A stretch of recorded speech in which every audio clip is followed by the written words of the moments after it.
So hello everyone and welcome to today's webinar, How to Translate Survey Research into Action, 5 Major Barriers to Overcome.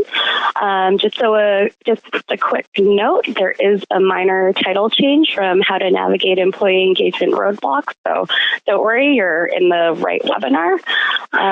So just to introduce myself, my name is Natalie Varanya and I am the Marketing Specialist here at TalentMap and I'll be your webinar co-host today.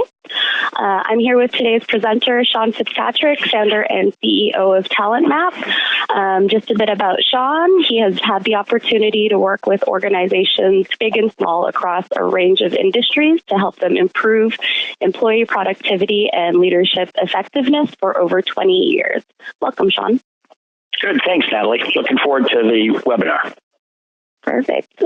So before we jump right in, for those who are not familiar with TalentMap, I wanted to give a 1-minute overview of who we are and what we do. So quick overview, we've been in business for 18 years, and in those years, we've conducted over 7,000 employee engagement surveys. We survey over 1 million employees annually across more than 500 organizations each year. So what makes us unique? As many of you know, there's not a shortage of survey providers that can collect and report your data, but there are 3 things that make TalentMap stand out from the rest, and that is our extensive knowledge and experience. So we know how to help you ask the right questions that are valid and reliable. We also have a vast industry-specific benchmark that puts your results in the context of your competitive marketplace. And lastly, we have a 7-step process that adds relevance, perspective, and detailed actionable recommendations that will guide you, your manager, and more specifically, your executive team build a stronger, more productive workforce. So those 3 points all boil down, brings us to our 3 core elements, and that is we help you ask the right questions based on years of experience and knowledge. We dive deep into your data to analyze your results, to provide unique understanding and insight. And what makes TalentMap truly unique among our sea of competitors is our focus on survey action planning.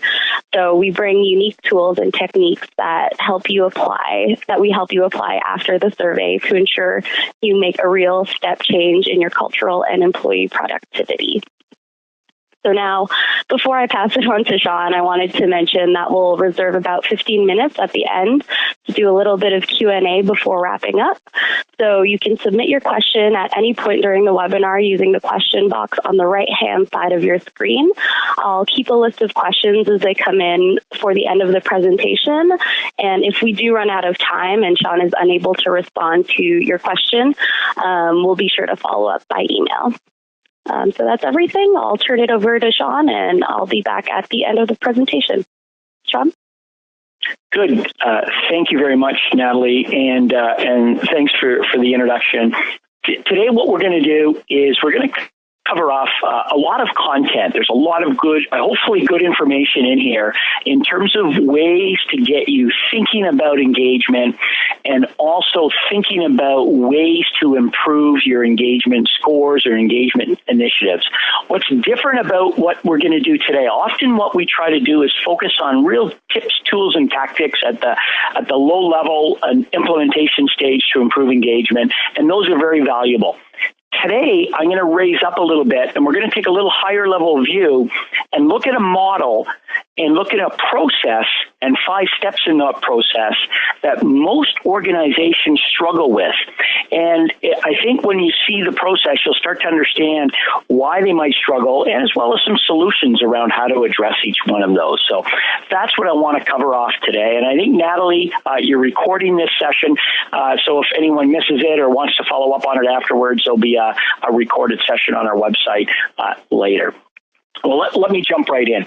I guess the way we see the world today, more and more, and I know often when I'm speaking to human resource professionals, I'm speaking a bit to the converted here, but I think more and more we're coming into the human age. And we've gone through so many stages over the last, millennial and hundreds of years, and more recently in the last 150, 20 years, gone from, the Stone Age to the Iron Age, to the, more recently the computer age and the information age. Now we're in the digital age, and it seems like we're moving into this new AI, machine learning, robotics age. And you sort of wonder, where do humans fit in all of this? And if you read some of the data and the reports, our jobs will become redundant down the road, or a lot of the jobs that we do will become redundant or change significantly over the next coming years as algorithms start to take over a lot of the work. And we're sort of starting to see that now. But I want to contend that is not necessarily true and is way overblown.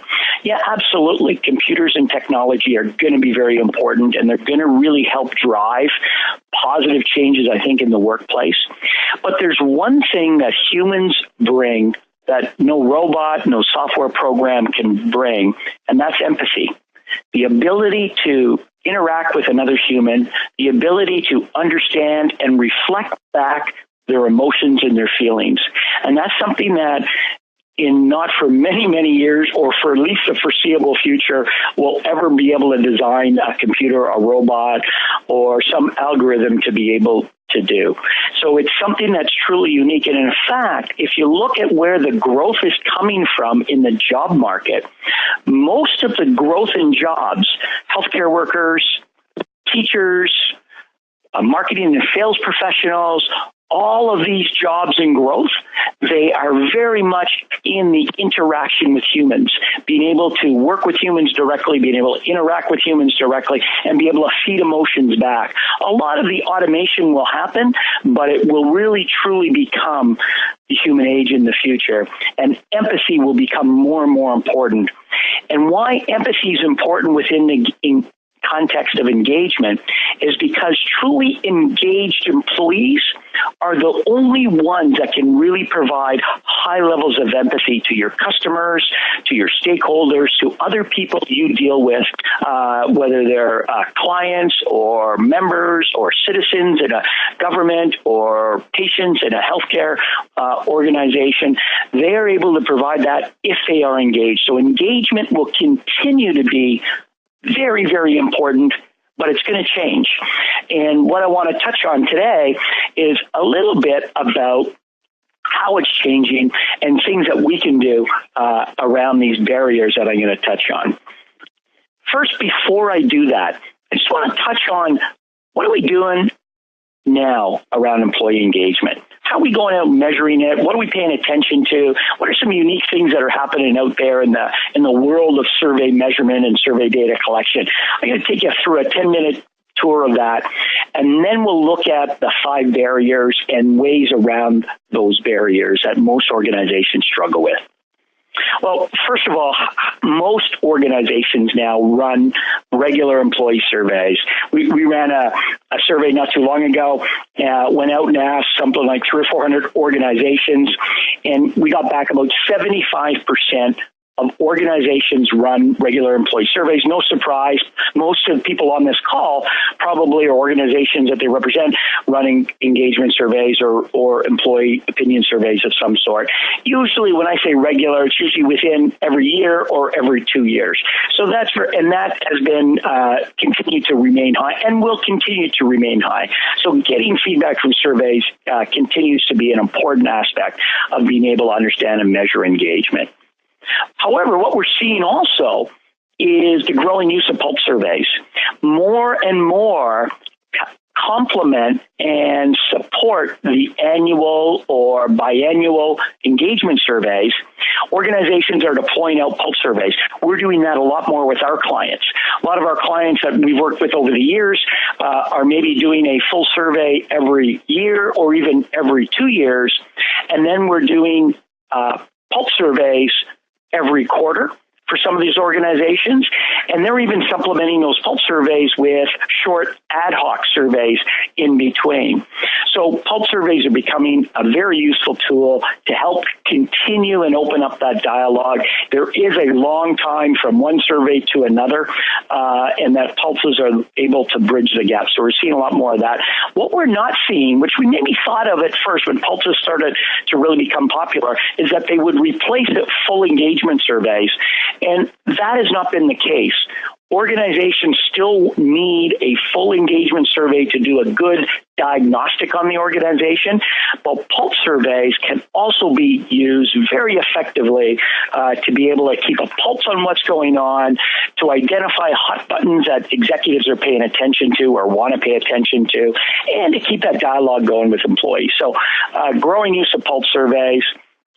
It's over in Europe. It's called Cellplex. It's another way to collect data.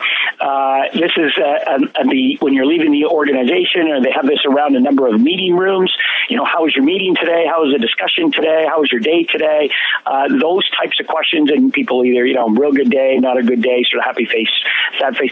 So this concept of always on, always sensing, always collecting data is what we're seeing more and more of, and our clients are asking for more of that, and some of the more progressive organizations are really getting out there and doing that. Other things that we're seeing around engagement and how people are paying attention to that. This is Public Health Canada. It was a guy, I asked him if I could take his picture and use it. He was at a show I was in Alberta, and, kick the sit out of your work habits. It's really promoting the concept of health and wellness and fitness. You can right away to this organization. They will send you a stand-up desk. You can put the stand-up desk in your office and then work from there. And the idea is around being more mobile, getting up and moving around, supports engagement. If you go to their site and all the material, all around pushing engagement. So another way to look at engagement, another way to promote engagement. And we continue, if you look at organizations around the world, they're continuing to do and experiment with different ways of measuring, understanding, calibrating employee engagement. This is an office actually over in the Netherlands. And what's interesting about this is the design of this office. If you'll notice, after you look at the picture for a while, there's no chairs anywhere.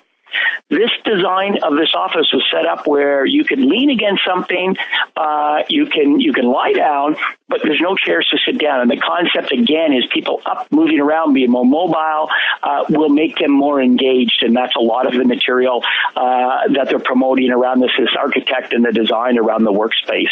So looking at workspaces, looking at how it's designed, how that impacts engagement continues to be an important trend, and that health and wellness and fitness continues to be an important trend around measuring engagement.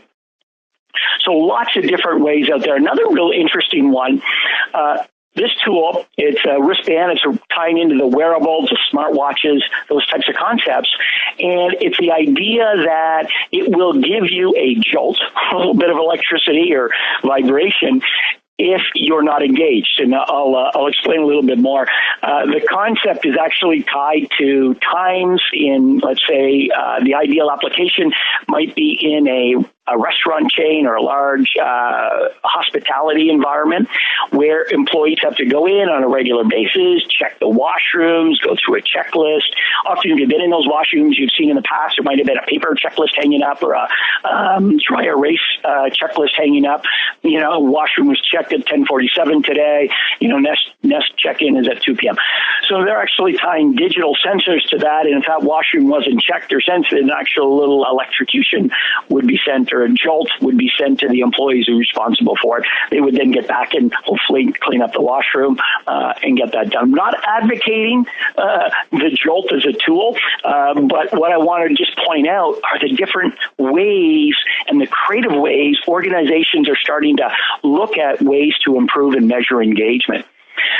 The last one or two I want to show you, and then we'll move into the barriers.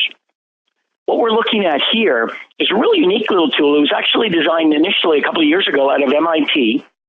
And you'll notice it more or less reflects, or it's very close to reflecting a office badge, something that a lot of people now wear, security badge to swipe in and out of doors or offices or buildings.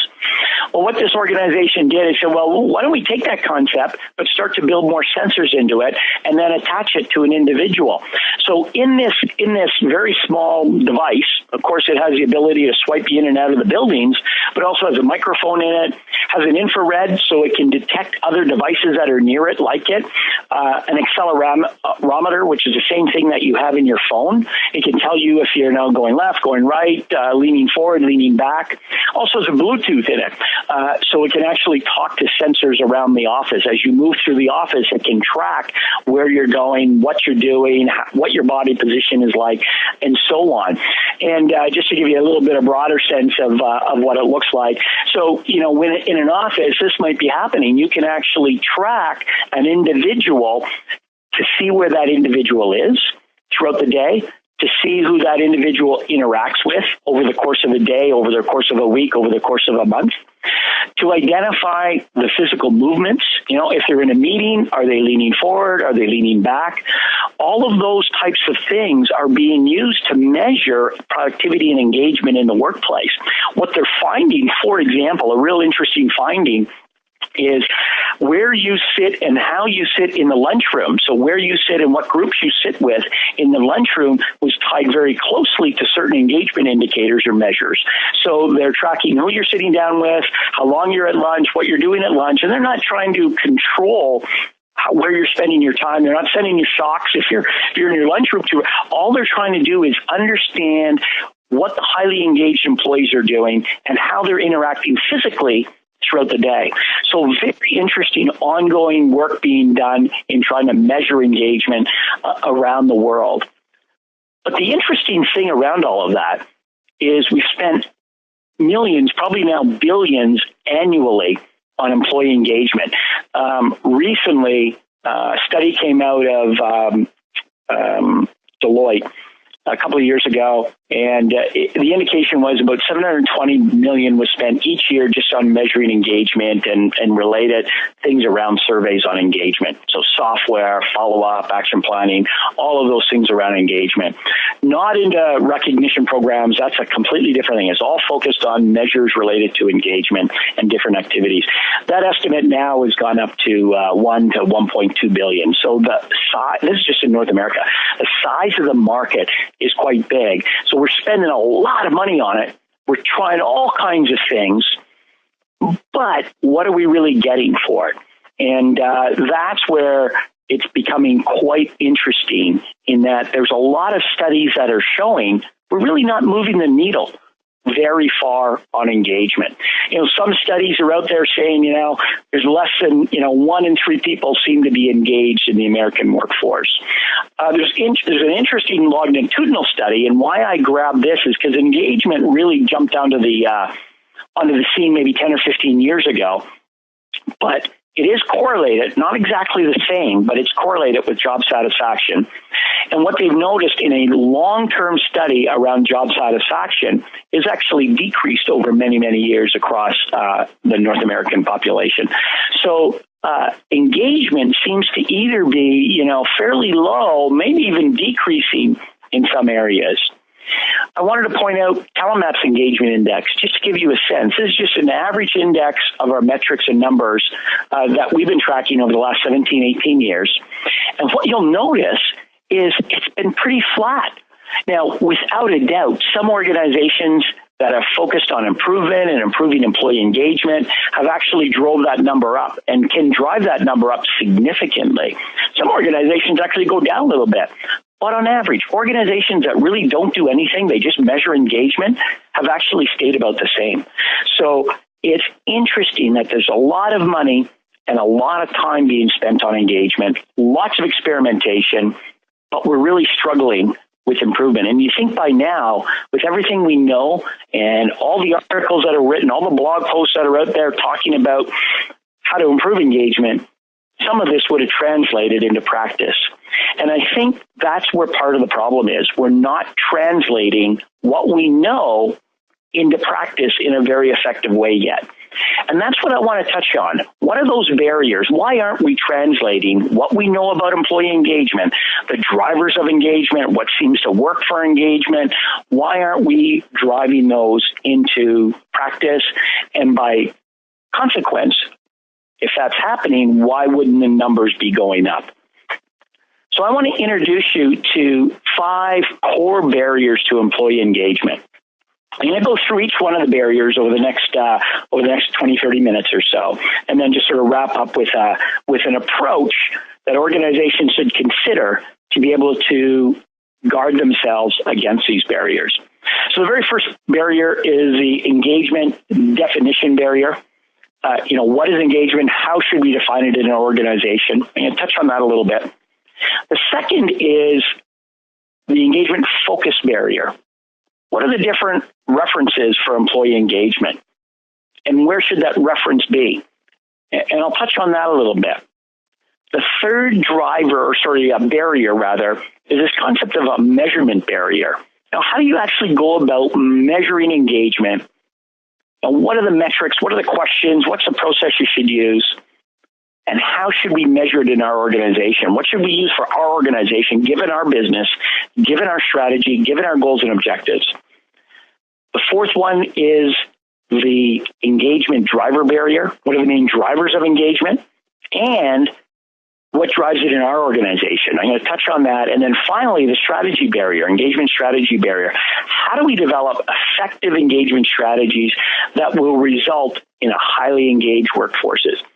And it's interesting, a lot of organizations want to jump right into number 3. Well, let's just go in and start measuring it. And absolutely, measuring is important. We promote it. It's something that we want organizations to continue to do. But that's not where you should start. You really have to start up around the definition and understand that well. So let me start there. First of all, the engagement definition barrier. One of the biggest problems with employee engagement is the definition itself varies widely. One consulting shop to another consulting shop, one survey vendor to another survey vendor. It is very, very inconsistent, and no one really has a common standard definition on engagement. Sometimes you see engagement being related to, well, it's really around commitment and loyalty in the workplace. If we have retention, we have engagement. And in fact, when we talk to some clients, particularly on nonprofit or government clients, they'll often say, well, I don't have an engagement problem because people never leave. Well, that's not necessarily true. Engagement and turnover aren't the same thing, or engagement and commitment aren't the same thing. They're actually measured differently, and there's actually completely different measures. So equating it just to commitment is not, or partially to commitment is not enough. Some people say it's around goal alignment. If you're aligned, then you're engaged. Often you hear more recently it's around happiness or enjoyment, and yeah, it's part of that. But it's not only that. If people were just happy, you could be happy and not necessarily engaged. Probably the most common one is it gets mixed up with job satisfaction, particularly from a manager's perspective. They often say, well, isn't engagement just job satisfaction? It's correlated without a doubt. However, it's not the same thing. Often we see organizations, and I'm going to touch on, for example, some organizations we work with here in Ottawa. They have a very satisfied workplace, high levels of benefits, great pay, great vacation. But when we measure on their satisfaction index and in the engagement index, we get a great satisfaction score, but a very low, well below average engagement score. So you can see purely in the data, right down to the individual, some people are very satisfied, but they're not engaged. So there's not a correlation there at all. And in fact, if you really looked at the academic side of engagement and where it started, actually engagement started as a concept. Well, it must be the opposite of burnout. If you're not burnt out, you must be engaged. So if you're measuring burnout on one continuum and people are very burnt out or not burnt out, those who are not burnt out must equate to engagement. So a lot of literature out there and a huge amount of academic work being done out there now on looking at engagement as the opposite of burnout. So you can start to see there's a lot of confusion around how it's defined. out there. And that's an important part, is how you define engagement and where you start from. Just to give you a sense around the challenges around how it's defined. It's an interesting study. It was a study that went out. What we found was 75% of the organizations don't have have not defined engagement. When I talk about define, they don't have a written definition. They actually have it written down someplace. So they really don't. They talk about engagement. They want to engage workforce. People are talking about it in almost every organization. But when you ask them to define it, they really do struggle a lot. And I think that's a real important starting point. In fact, only 25% of the study that we did found that they claim to have a clear definition of engagement. And when that, they actually have a written definition that they could produce. What's interesting around that, even of the 25%, when we sort of drilled further and said, well, only 14% of the 25, so about 4 out of 100 organizations said that their actual definition on engagement was well understood. A third of the 25% said, well, it was somewhat misunderstood. They're aware of it, but misunderstood. The balance said it was either really misunderstood or they didn't even know about it. The rest of the organization wasn't even aware of that definition. So great kudos for organizations that actually have taken the time to write down their definition of engagement. The next step then for a lot of them is making sure managers understand it, executives understand it, and really understand what it means to that organization. Before I go any further, let me just touch on sort of defining engagement and the principles of it. I know we have other material that we've talked about in the past, in past webinars and blog posts and so on, but engagement really ties back to 3 core principles from both academic research and practice research. And a good survey definition should embed those 3.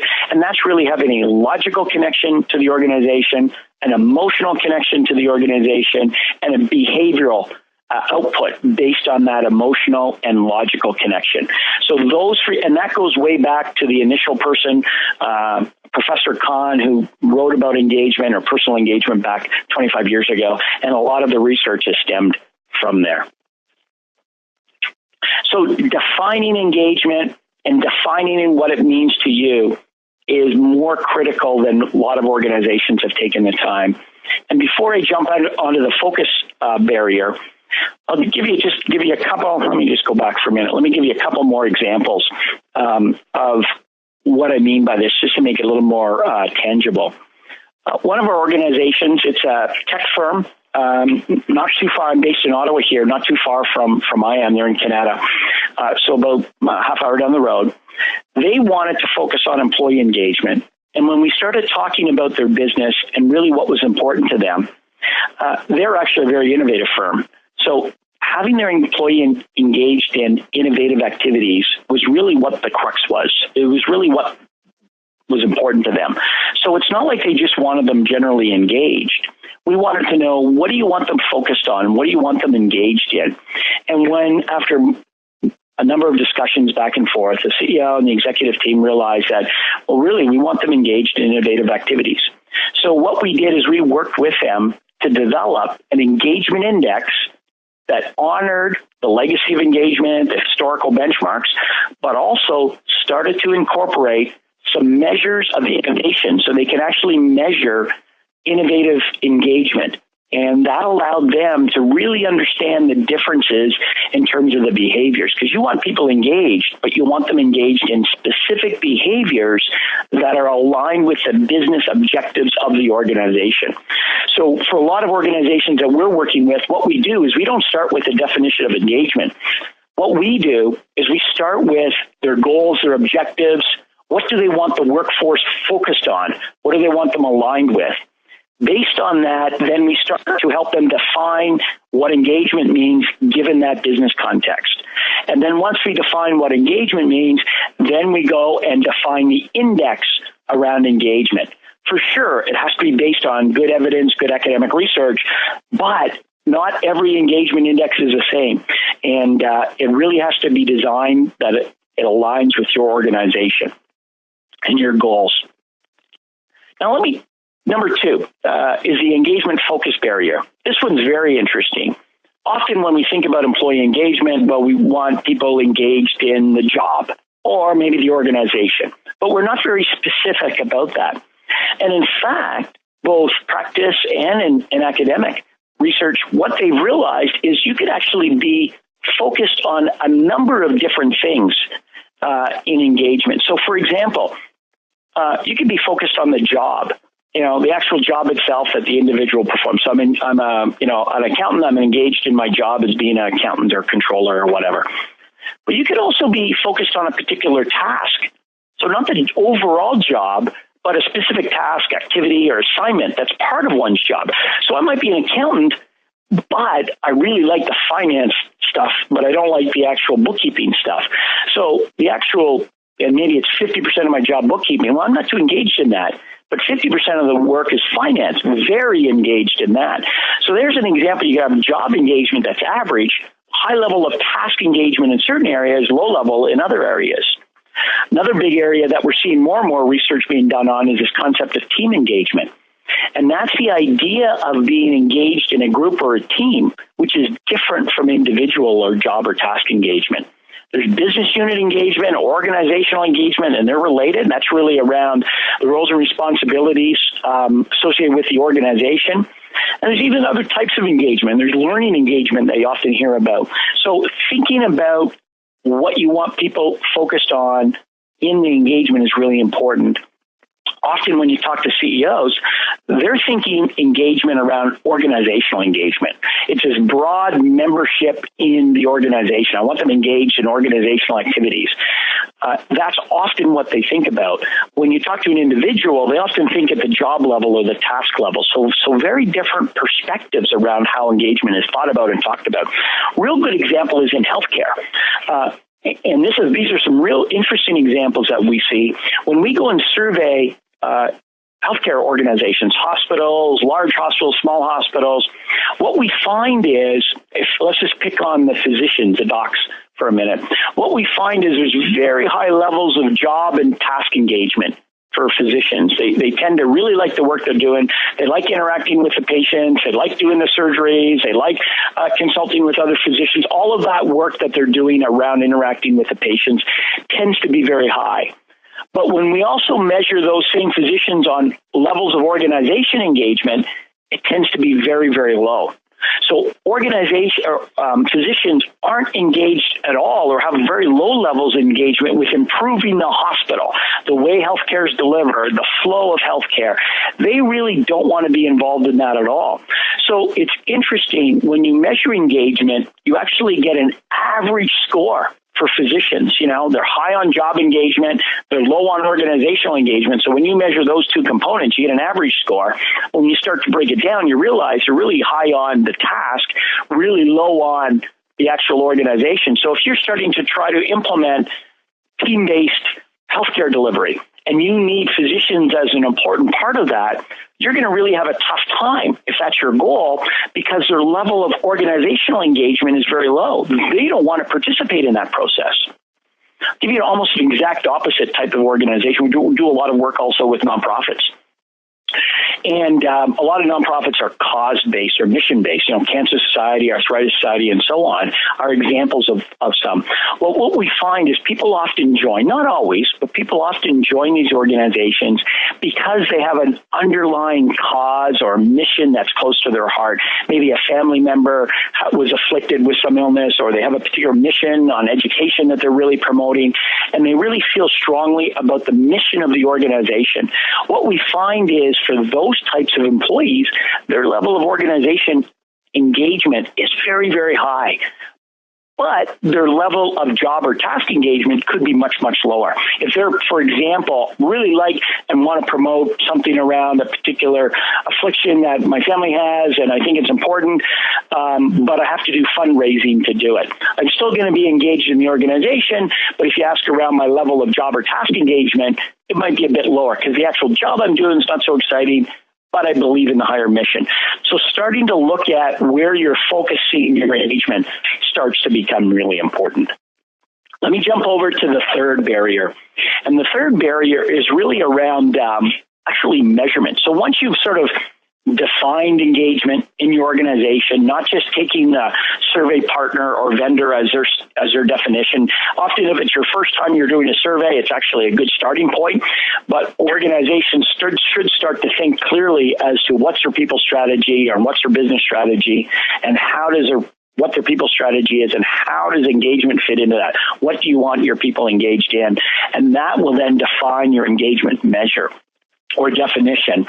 And then what do you want them focused on? Is it team level engagement, organizational level engagement, individual task engagement? And it's not black and white, but there is a focus that you want to be looking at. After those are done, then you got to start to go, well, how do we go about measuring it? And the measurement varies widely based on the definition and based on what you're focused on, whether it's team level, individual level, organizational level. And in fact, just to give you some sense on how wide these definitions are and how much of a gap there is, when you look out across the, our competitor set in TalentMap, there's probably over 100 different practitioner scales out there. So over 100 different ways to measure engagement. Now, some of them are very similar. And in fact, some of them are comparable. Some of them are not. So there's lots of different ways out there to measure engagement. And there's also a lot of practitioners and survey vendors that claim to measure engagement, but don't measure it at all. So it's interesting. They call it an engagement measurement, but it's not. It's really a measure of something else that might relate to engagement, correlate with engagement, but not necessarily an actual measure of engagement. So that's interesting. So lots of gaps there. And the other side, even on the academic side, you would think, okay, well, the academics might have thought down employee engagement and have a good measure. It's actually more than 10 separate academic measures on engagement. And that's because it's defined differently actually in the academic literature also. And as a result, with the different definitions come a different set of scores or measures in that. So there's still a very wide gap around, some kind of standard general measure out there that everyone could agree on. I think it'd be great if there was one, but I think there's still a long way to go because of the invested interests in survey vendors to have their stuff proprietary and the disagreement still among academics as to what really engagement is. So until those start to come together, I think this will continue to be a challenge, but understanding your definition and understanding your focal point will make how to measure and which items to pull from the academic or practitioner side to create your specific unique measure of engagement will be much, much easier once you do the step 1 into step 2 first. The fourth one I want to talk about is what we call the engagement driver barrier. So you got the definition, you've got the focus, you've got the measurement, but you need to understand the drivers. And those drivers change based on your business context. And let me just sort of walk you through what drivers are at a very high level, and then why I talk about this as a real critical part that's often underlooked in terms of that. First of all, what a driver is. Driver is really a factor that influences engagement, and usually it's to get it, you need to do a statistical technique, and it's either a correlation or regression type of analysis, where you start to determine the degree of association between two or more variables, and basically therefore you can start to assume a change in one variable affects a change in the other variable. I mean, let me give you an example. Here's teamwork at the bottom and engagement on the sort of x-axis, y-axis. If you scored 5 out of 5, let's say if it was a 5-point scale on engagement, that's a high engagement score, 1 is low. And you scored teamwork 5 out of 5, here's your dot right here. So here's that individual that scored 5 out of 5 on engagement, 5 out of 5 on teamwork. At the other end of the number of employees, there's a whole bunch of employees. Each dot represents an employee score. This employee scored a 1 on teamwork, a 1 on engagement. And then you can see it's a perfect correlation, meaning as teamwork scores increase, engagement scores increase. As teamwork scores decrease, engagement scores decrease, and so on. So that would be a perfect correlation. At the other end of the spectrum is no correlation. So it has very little impact or not a driver of engagement. It looks like a shotgun blast. Some people score engagement high or teamwork high, and they score engagement low. Some people score teamwork high, others score teamwork high and engagement high. So it really becomes like a scatter plot, and there's really no pattern to the data. So not a driver of engagement. And most engagement scores or most data falls sort of in this 0.8, 0.7, 0.6 range, or a lot of it does, which is not a perfect correlation, but starts to give you a sense. Now, when we do a regression, it's a little more than this, but I think this is a good way to be able to display in a correlation analysis with not a pure key drivers, but it gives you a sense of what that data ultimately looks like. The key driver really takes a third dimension in, and that is how does teamwork relate to professional growth, and how does it relate to senior leadership and so on. So there's that third dimension as how do the variables relate to each other that really a true key driver analysis comes in, but it's hard to draw a three-dimension diagram on this slide. So just to give you a sense, where does the key drivers fit in, or this engagement driver barrier? So whenever you run a survey, you get the data back, you start to go, okay, let me look at my model of how I thought the data should look, clean the data, look at the response rate, look at stats, what the range, what the frequency, look at the comments, and then you run the key driver analysis. But what's important is the key driver analysis has to be run only after you've designed the survey properly. If you didn't design the survey properly, you can't run a key driver analysis. So you need to have independent variables, and you need to have dependent variables, or at least a dependent variable, to be able to derive a key driver analysis out of your data. And most engagement data, you'll look at employee engagement as your dependent. Could be others. You could do analysis of the others. And then it's also after you've done that, you see what are my drivers, and do they relate to the benchmark? How do they compare to the norm? If I have really unusual drivers, I have work-life balance and compensation and teamwork, or is that normal to have those as drivers, or is that consistent with my industry? So validating your drivers against a benchmark or norm is very valuable. It helps you understand if you're on the right track. And then, of course, building your story out to present the data. Well, one of the problems with key drivers is most surveys, particularly if they're designed in-house, not always, but are usually very poorly designed in that they don't take into consideration broad, fundamental questionnaire design issues. And that's really around understanding how a question is designed within a model of the workplace. Ultimately, a survey is a model or a mathematical representation of the culture of the organization. So you have to have a model or a picture or hypothesis of what you think your culture looks like, and then you have to design the questionnaire around that. And then within that design, you have to have independent variables and dependent variables to be able to do a key driver analysis. Let me show you what I mean. This is what we call a model of engagement, or a culture, really. The model itself, represented by employee engagement at the very top. So the actual formula for this is there's questions in here, 6 of them in our model. So we have 6 engagement questions, and they come out to an actual mathematical number like 70% or a mean of 3.5, depending on how you're calculating. But we also know, based on our research and the academic research out there, that there's a number of factors that influence engagement in the workplace. Customer focus, teamwork, professional growth. But these are generic factors. For some organizations, there might be things that are more important or not even included in this model. So for most organizations, this captures 70%, 80%, 85% of the elements, but not always. So the ability to look at your organization and say, what are the potential factors that are important to our organization? So for example, if you're an industrial environment out in Alberta or Western United States, or manufacturing in Southeastern United States, health and safety is actually a pretty important factor. That's not included in this initial model. So you want to include something that is in here. And you can't create a key driver of health and safety if it's not included in the model. So understanding your model is really important.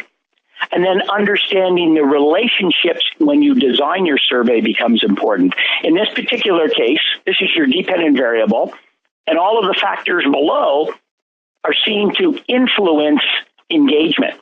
So we know that compensation impacts engagement, work environment, feedback, professional growth. All of those factors have an influence in engagement.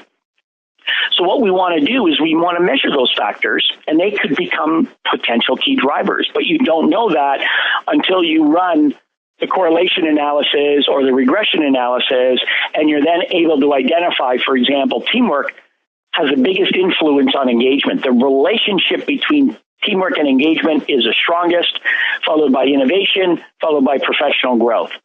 And that's the process that well-designed analysis can have to be able to keep your driver. So understanding engagement really helps to do this, and then understanding what your culture is, and then making sure you build the dimensions or building blocks into your model of your survey that represent the key components that are important to your organization.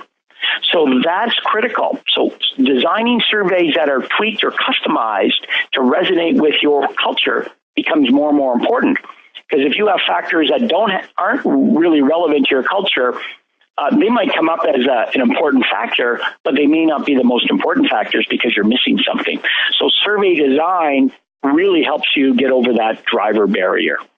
And ultimately, done right, you can actually rank order drivers on the impact on engagement. You'll see on the right-hand side, teamwork is number one. It has a 21% impact on engagement, followed by innovation, has an 11% impact, professional growth, a 10% impact. This is real data from real client. What this tells me is actually teamwork is by far the most important at 21%. And in fact, it's twice as important as innovation and professional growth. And teamwork is not only twice important, it's 10 times or 5 times more important than things like performance feedback, customer focus, work-life balance. So in this particular organization, teamwork is very critical. So for every dollar that you spend, you should be spending 5 times more on enhancing employees' ability to work together, resources in teams, maybe training on teams, structure of teams, than you're spending on things like work-life balance to drive engagement and drive higher levels of productivity. What's nice about that key driver analysis, you can actually get to that formula where you can show a change in your teamwork score will impact engagement by 5%, which will impact your customer satisfaction by 4%, and then same store sales or client renewals or client satisfaction scores by 3% or whatever you're, depending on your business in there. And that's the beauty of the key driver analysis, but it has to be done effectively and properly. And then the last barrier I'm going to touch on is the engagement strategy barrier. This one's a little bit higher level, but it's really around now that we've done all this stuff. We've collected the data, defined engagement, measured it, got reports back. How do we actually act on it? And there's 2 or 3 broad ways to act on employee engagement that most organizations do. And they're effective if they're doing them. Not a lot of organizations do it. But those that do can be very effective. And one is this top-down. And top-down works well in certain contexts. If you're a small organization, top-down action planning works really well. If there's a lot of change in your organization, top-down, even if you're large, can work really well. Or speed is of the essence, top-down can work really well. So that's one approach to action planning. I'm going to take you through a few and then get you thinking about a couple of things. Another approach is bottom-up. And bottom-up is actually a lot more effective to driving higher levels of engagement for most organizations. And that is really getting and developing action plans at the front line and then rolling them up to senior leaders and to executives. And just to give you an example, what that might look like, this is workshops, for example, that we often run with our clients after the survey. So what we do in the morning, we actually help them using certain projective techniques to be able to understand how someone might be engaged or disengaged in the organization. We don't talk about individuals, but actually put up personas, and then have them talk about that, brainstorm a whole range of potential activities in groups, and then actually put those action plans that they develop at the team or local level up on the board. And actually by doing that, they can then go up and talk about their actions and then as a group, start to identify ones that are going to have the greatest impact on engagement from, or most likely to succeed, most best action idea. Here's an action idea card that they think is going to be successful. You can see all the dots represent, after these have been presented, as most likely they've got what's going to happen, what the measure, who's responsible. All of this is driven from the bottom up by employees that gets rolled up and bought into. And this is focused on one of the topics that they measured in their survey, which is performance feedback, which was important to them. So this concept of bottom up action planning is a real important thing. But what a lot of organizations fail to do in sort of the bigger picture is to build or integrate engagement changes with other parts of the organization and HR system. So they measure engagement, but they keep it as a separate initiative. And what's important and what real successful organizations have been able to do is start to integrate engagement into the whole life cycle of employee. So from the time that they hire and onboard a new employee, making sure that the applicants are more likely to be engaged based on their profiles in your type of organization than another type of organization. Some employees can be merely engaged based on your goals and objectives. Some will be less engaged. They both might have the same levels of skills, but looking at applicants from an engagement or potential engagement perspective. Also thinking about onboarding. What steps can you do to improve the key drivers? If you've identified the key drivers, how are you using, for example, let's say teamwork, and you're trying to improve teamwork, how are you socializing employees around that process?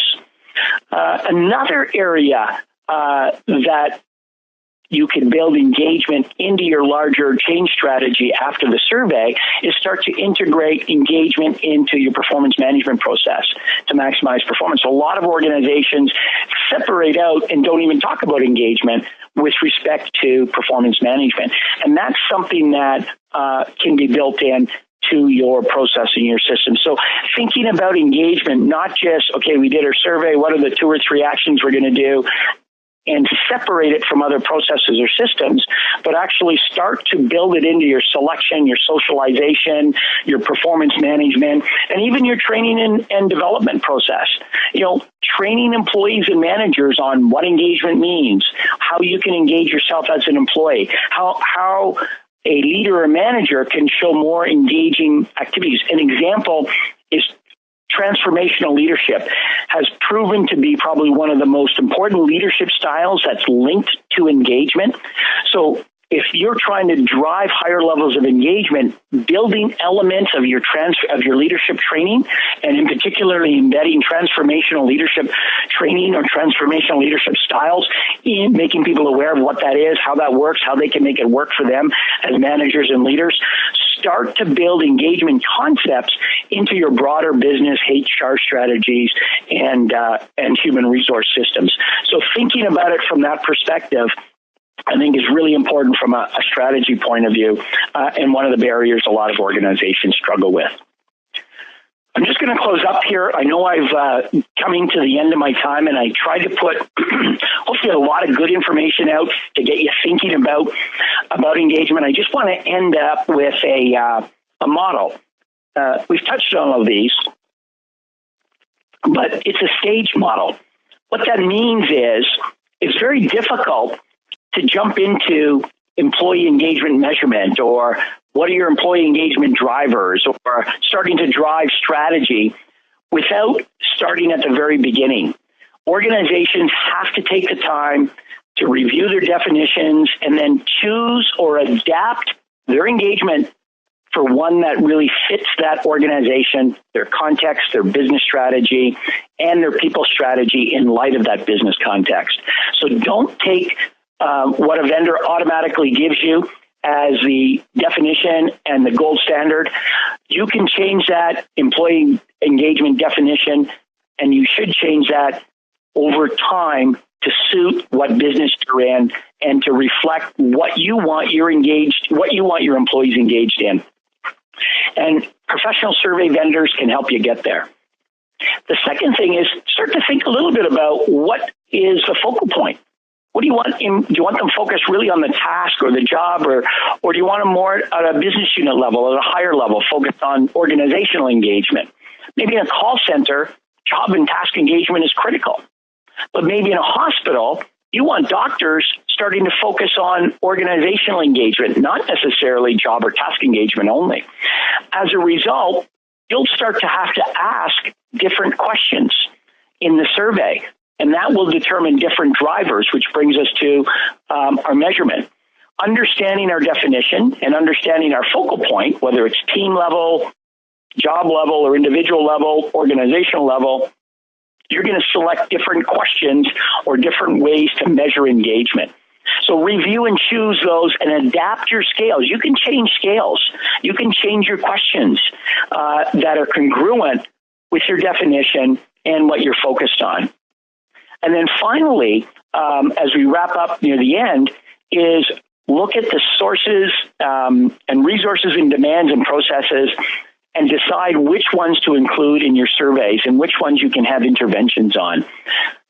Do things that, in terms of the underlying driver, just going back to the pyramid that I showed, those are the factors that you think are important in your culture. You know, a lot of vendors will come with a model, and that's a good starting point. But what's really effective as a HR professional, you sit back and you look at that model and you start to think about, does this reflect the culture that we want? Are there things that are missing? Are there things that we got to take out? So understanding your culture and how that model reflects that culture will enable you to run the proper key drivers. And then finally, designing your survey properly with an independent set of variables and a dependent set of variables, and knowing the relationships gets you closer. And then the last thing I wanted to point out is this whole idea of starting to embed and integrate your drivers into your human resource practices and systems. Because sometimes engagement varies so widely by individual, and you've got to provide individual level engagement initiatives. And sometimes you've got to provide organizational level initiatives. So, for example, providing feedback and recognition is an individual level activity that can help drive engagement. But sometimes having people clear about the vision, the mission, is more of an organizational level resource that you provide to help drive engagement. So starting to bake in your drivers into a broader set of your human resource practices starts to help you overcome this concept of an engagement barrier strategy. I'm going to stop right there. I'm going to turn it over to Natalie. I know I covered a lot of material. Hopefully it was valuable. And I'm not leaving a lot of time for questions. There might be one or two. But if you do have some, you can also email them in. A lot of what I just talked about is available, or some of it's available in a more recent book, Employee Engagement and Action Planning for Dummies. We partnered with the Wiley's Dummies brand to produce this. I encourage you, if you don't have a copy, go under our website and TalentMap.com and look for a promo code or use this one, and we'll ship you a free copy. Natalie, let me turn it back over to you. Perfect. Thank you, Sean. I definitely think that was a lot of valuable information for our listeners. So like Sean mentioned, there's the Employee Engagement Dummies book that's available. And then one more thing I wanted to mention is that we've been working very hard here at TalentMap to provide additional resources for our clients and our followers. So we've recently refreshed our blog and actually have a new resource center. If you go under resources, there's a lot of how-to guides and checklists that are available for downloading. But in our blog, we do have a bunch of great articles to help you that provide tips, tricks, and industry trends that can help you with your initiatives. So, for example, there's the 10 key points to win executive buy-in, which has an engagement survey readiness checklist you can download, as well as the dollar and cents of employee engagement, which includes a built-in calculator. So you can calculate the costs and savings associated with employee engagement within your organization. So be sure to check that out. And then I think we are out of time, so I'll make sure that Sean and I follow up with everyone who submitted a question. If you do have questions that haven't been submitted, Sean's information is on the slide. Feel free to email him with any questions or comments you have. And I think that's everything. Or one final note, actually. Recording of the webinar and the slide deck will be posted on our website, and we'll be emailing you directly once it's available. So that's everything. Thank you, everyone, for joining us, and we hope you'll join us again. Bye for now. All right. Bye-bye. Thanks, Natalie.